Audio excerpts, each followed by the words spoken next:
In tonight's other news, President Trump says chances of a trade deal with the European Union are improving. This as the president is in Scotland, seen golfing at his resort in Turnberry.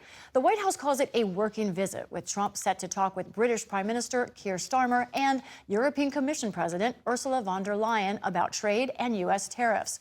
The president sounded cautiously optimistic yesterday.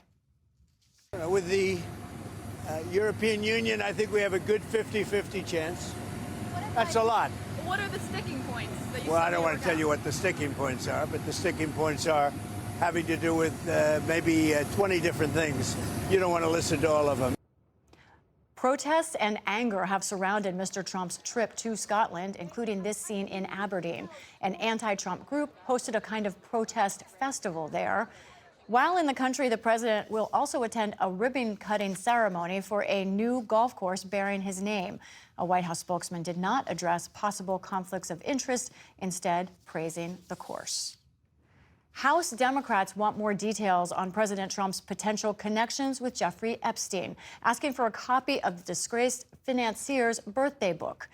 Representatives Ro Khanna and Robert Garcia have asked the attorneys for Epstein's estate for the book, which the Wall Street Journal reported was signed by President Trump, though the White House has denied that.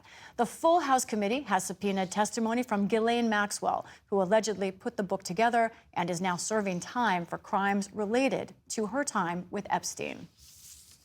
The governor of Florida confirms that detainees at a remote facility there are being flown out for deportation, even as attorneys for some being held there say they've had no access. Florida Governor Ron DeSantis said in the last day that several flights have taken off, transferring 100 detainees from the detention center known as Alligator Alcatraz to other countries.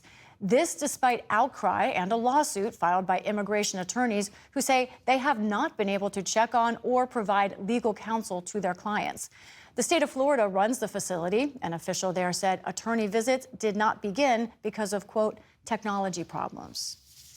And the acting prime minister of Thailand said he agrees in principle to a ceasefire with Cambodia. The comments came as a deadly dispute between the two countries entered its third day. At least 33 people have been killed since the start of clashes, and more than 168,000 are displaced. The two countries have long fought over a disputed 500-mile frontier, and past clashes were often brief.